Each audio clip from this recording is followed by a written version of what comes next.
Stevie, wake up. Stevie, wake up. 0-0 in the Manchester derby. Normally, I'd ask you a question here, Stevie Nicol, but you've got the choice of where you want to begin with this one. Over to you.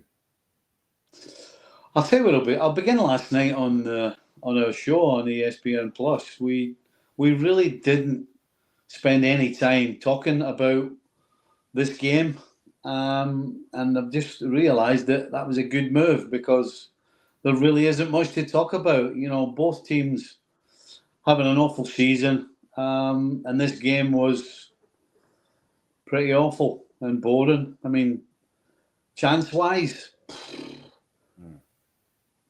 City had one shot from Amouche from about 25 yards that was straight at Onana that kind of got a little bit of excitement. Zirkzee had a chance that Edson saved. But after that, in terms of final third, neither team could muster much. Of the two sides going forward, Man United looked more exciting. But as I said, in the final third, they couldn't create anything. And Man City and their attacking third, it was really tedious to watch. It was the usual, get it wide, back across, side to side. I mean, just nothing. So a real bore fest this was, quite honestly. Both sides pretty much playing to form. The fact they're both struggling, we saw all the reasons why in this game. Everything, it just stuck out. The problems both teams have, mostly going forward. So United kind of have this back three, but it pretty much was a 5-4-1 today. You and I spoke just before we came on air, and they knew what they had to do. They didn't want to allow space in behind the wing backs for City to try and utilise. But that's not really City's game. It's not a diagonal ball over the top. They try and play through you. But United stopped them from getting space.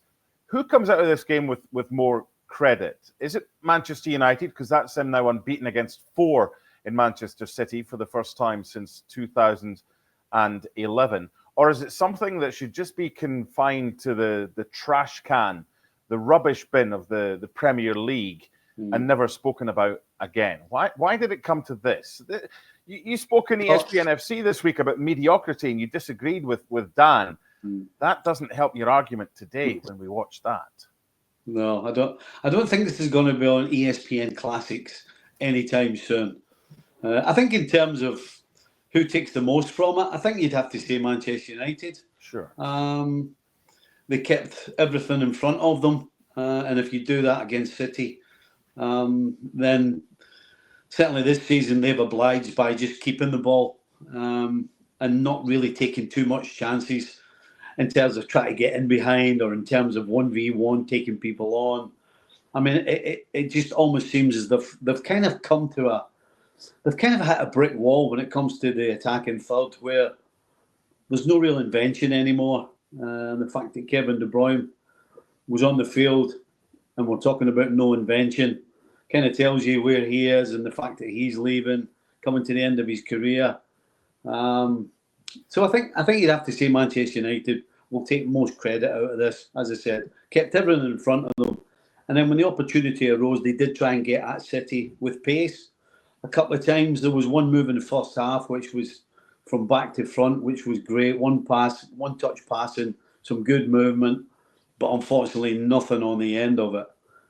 So yeah, in terms of credibility, I guess, as you mentioned, them on this good run against City, I think United will take some credibility out of it. And for Man City, it's just a case of, well, this is what Man City are right now.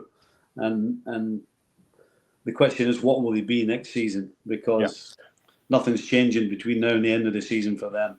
No, and I want to get to that shortly. I want to start with Manchester United. I want to look at both teams individually. They seem to have found a way to either frustrate or to play against better teams. But it's when they've got all the ball. It's when the so-called lesser teams come to Old Trafford and say, here you go, you have the ball. You try and create. You try and break us down. Because ultimately, that's what they did to Manchester City today. So have you seen any progress from Manchester United under Ruben Amorim, especially when it comes to playing against the better sides? To be honest with you, I really don't think it. It doesn't. It's easier for lesser teams to play against supposed bigger and better teams.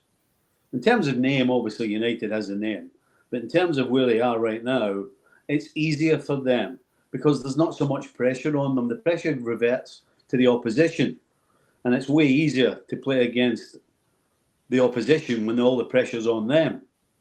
So it's kind of hard to look at a game like this and ask, is there any? Have they taken a step forward? Because under Ten Hag, against the better teams, they performed better. And you could say the same thing about Ruben Amorim. So it's very difficult to say that there's been any progression so far because against lesser sides, Manchester United still struggle. Whereas real Man United teams, against lesser opposition, completely dominated and destroyed them. And then in the big games, they did well because they're a good team. So it's very difficult to try and figure out whether there's any progression. Personally, I don't see any. And what about City? You touched upon next season for them. They're 21 points behind Liverpool right now. The season's pretty much a write-off. It's all about building for next season. So does it just need tweaks, one or two things, or does it need a makeover? No, I think they need a makeover. Yeah, the way they play the game has gone stale. I think he has to change something. Has to change the tactics, change the formation. Maybe certainly needs to change the personnel. You know, Kevin De Bruyne, when he's gone, I would expect Silva to go. Stones didn't play today. He'll probably go. You know, I think Ruben Diaz is maybe past his best. Gundogan has passed his best. Kovacic, you know, so I think there's a lot of personnel changes needed at City, but I also think they probably need to change the style of play a little. They've become stale, and it's become too predictable for the opposition to slow them down and make it tough to watch. Because quite frankly, right now, City are tough to watch. Has Pep Guardiola become too predictable? Yeah, I think possibly. You know, possibly at City, possibly maybe not just a personnel change on the field, but maybe a personnel change off it as well.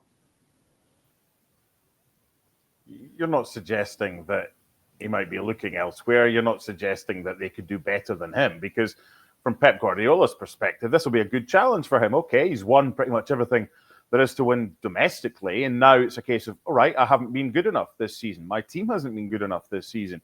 So he'll probably get just as much joy if they can come back, whether it's a makeover, whether it's a tweak, and win the league next season. So is that not something that Pep Guardiola would look forward to, a different type of challenge? Well, let me put it a different way. If I'm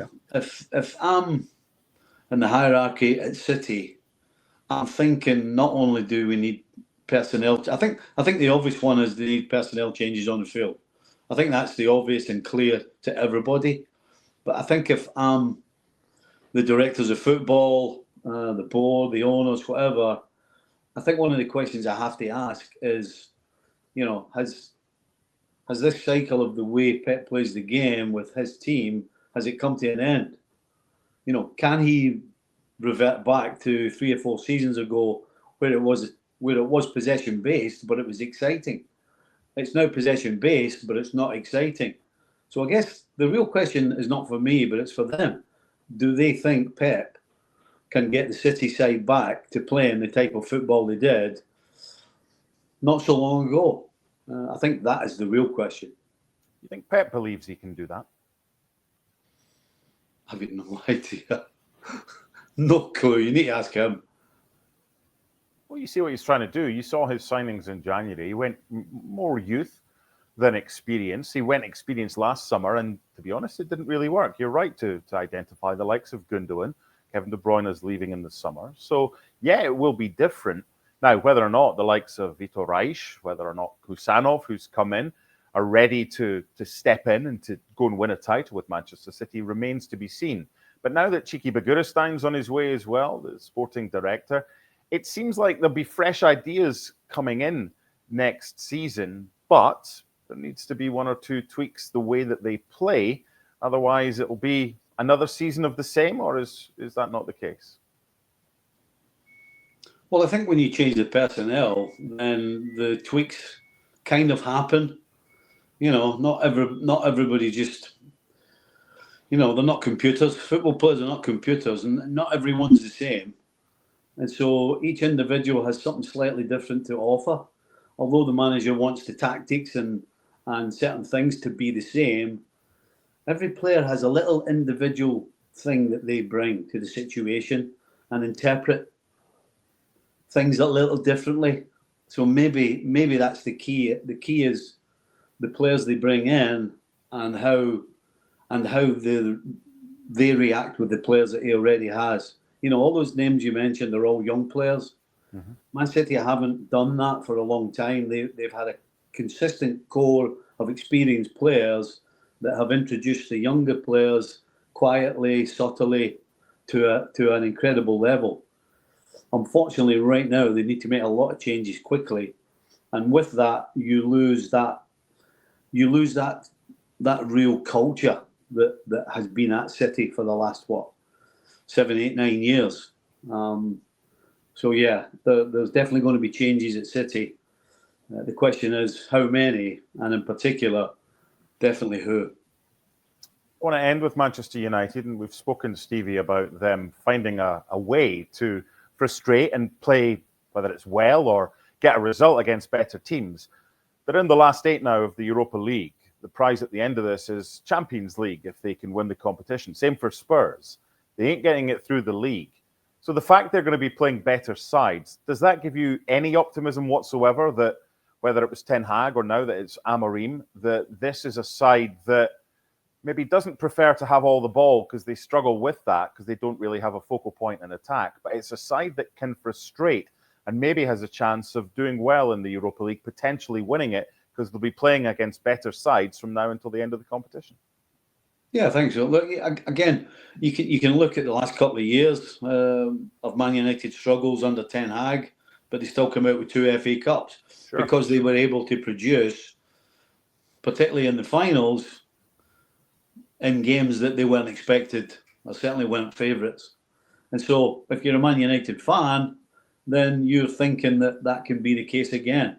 Of course, we're not quite sure who they're going to play between now and the end of the Europa League, but in terms of turning up in big games, this side, as much as they've struggled in the Premier League, have shown that they can do that in cup competition. So I think if you're a Man United fan, that's what you're holding on to.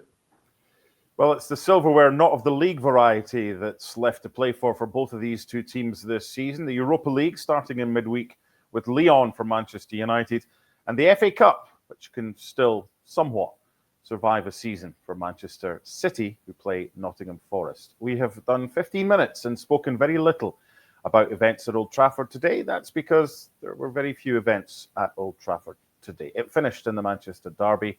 United 0, City 0. Bye for now.